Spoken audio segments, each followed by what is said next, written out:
Contrary to what you might have seen in the movies, cloning is not about making copies of people or animals, but rather it's about making recombinant DNA that's able to self-perpetuate. So let's say you have some DNA, but there's one part that you're interested in and you want to either store it or make copies of it or just maintain it for future use. What you'll need to do is create a piece of DNA, usually circular DNA or a plasmid, which contains your DNA of interest, which you can put into a living organism such as a bacterium, and it will replicate as the organism replicates. For this to work, you need to have some other things in your plasmid.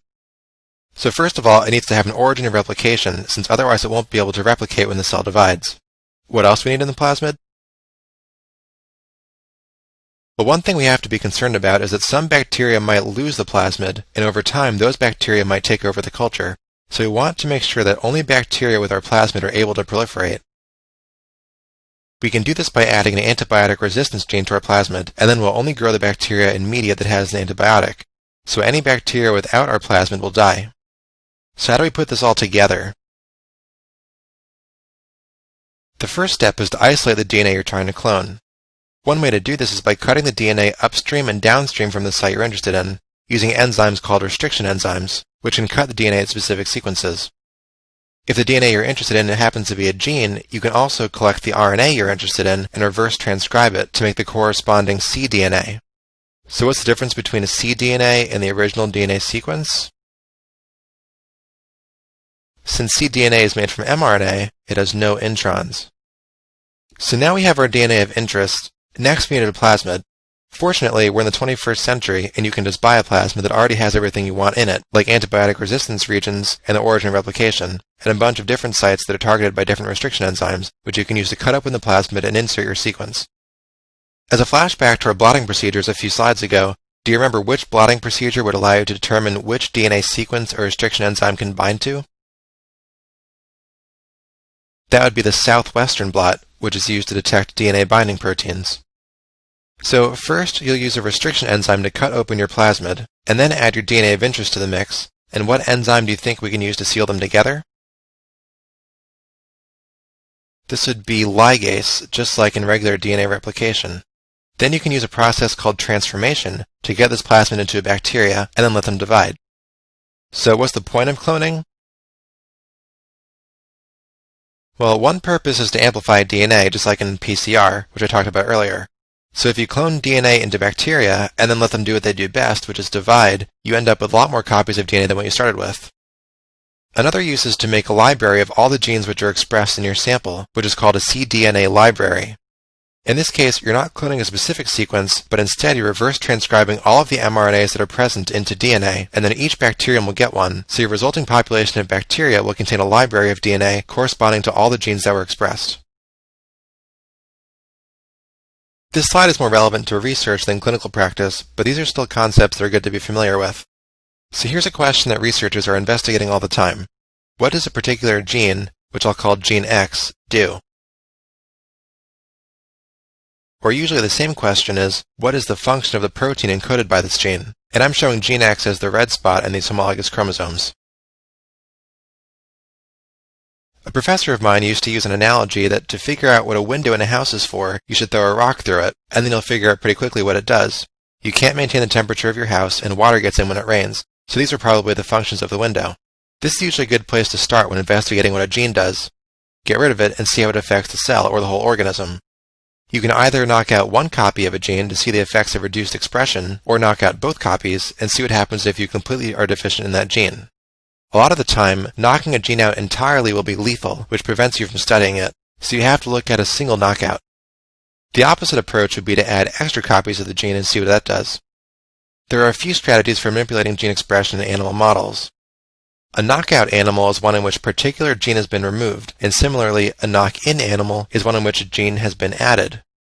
One way to knock a gene in is to insert the gene randomly, in which case you don't know where it's going. In fact, it could end up in the middle of another gene, which would disrupt or change its function.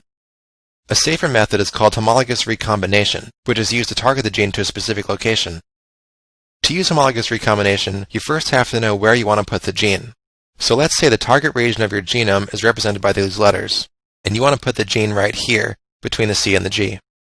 By flanking your gene with sequences on either side of it which are complementary to where you want to insert it, it will naturally localize to this exact spot. That's the homologous part. Then recombination can occur in the same way it does during normal meiosis, and you end up with your gene inserted right where you want it. The Cree-lock system is a method that can be used to knock a gene out, and it's controllable so you can knock it out at a specific time. This is useful because sometimes you want to see what the effect of removing a gene from an adult would be, even though you know that removing it from an embryo would be lethal. So to set up this system, you start with two different mice. In one of them you insert the gene Cree, downstream from an inducible promoter which you can activate whenever you want, such as by adding a drug. So Cree won't be expressed at all until you add the drug. In the second mouse, you will have your gene of interest with a sequence called LOXP on either side of it. When you mate these mice together, some offspring will receive both the Cree construct and the LOX construct.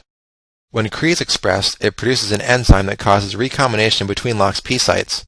This makes them form a loop, and anything that was between them gets removed. So this will knock out your target gene. The last method of gene expression I'll cover is called RNA interference, or RNAi. This method targets mRNA rather than DNA to block gene expression. This is actually a really complex process with a lot of steps and a lot of different variations, but fortunately, you only need the basics for the step 1. So, basically, you make double-stranded RNA which is complementary to the mRNA you're trying to block, and transfect this double-stranded RNA into cells. It will stick to its complementary mRNA, and cells will recognize this as unnatural and possibly dangerous, and will degrade all the RNA that's involved, so it won't be translated. Let's do one more flash quiz slide for this section. So in addition to your DNA of interest, what two features should be on a plasmid you use to clone DNA? This would be an origin of replication, since without it the plasmid won't replicate along with the rest of the DNA in the cell, and an antibiotic resistance gene so that you can select for cells that have your plasmid in them. The last technique we'll cover is the karyotype. This is the process of staining, organizing, and numbering chromosomes based on morphology, size, and ratio of arm lengths. This can only be done when DNA is condensed, which is at metaphase, so usually you would use a drug that halts the cell cycle specifically at metaphase first. Can you think of a drug that's commonly used for this? Usually you'd use colchicine. You end up with an image like this one, which allows you to see all the chromosomes so you can look for gross abnormalities and diagnose diseases such as chromosome imbalances. For example, patients with Down syndrome would have 3 copies of chromosome 21. Alright, let's finish off lab techniques with a board-style question. So a 40-year-old woman presents to a local clinic because she is concerned that she may have contracted HIV from a former lover. Blood is drawn and sent for testing. In the molecular technique used as an initial screening test to determine if a person has been exposed to HIV, which process takes place if the test is positive? So as usual, go ahead and pause the video for a minute if you want to think about this. Okay, so there are 2 types of tests that are used for HIV, which are Western blots and ELISAs. One of them is more sensitive and therefore is used more for screening, and the other is more specific and is used to confirm the diagnosis. Do you remember which is which? So the ELISA is more sensitive, so it's used as the initial screening test, which we're going to use here. And the Western is more specific, since it also accounts for the size of the protein, so that would be used later to confirm the test. The process from this list that takes place in an ELISA is B, the antigen-antibody reaction. Now some of you may have picked A, and you could actually make a case for A, since maybe the antigen is a specific protein. But this is one of those examples where you need to pick the best answer, not one that's arguably correct. Unfortunately, some step 1 questions will try to get you like this, so always read all the answer choices even if you see one that seems good. While we're here, let's go through the other answer choices. So A would be a Western blot, since you hybridize antibodies to your protein of interest on a filter after running it on a gel. And again, this would be the confirmatory test for HIV. Choice C is a PCR reaction, which you could actually use to measure the viral load of HIV. And then D and E are southern and northern blots, which you can use a DNA probe to detect DNA or RNA.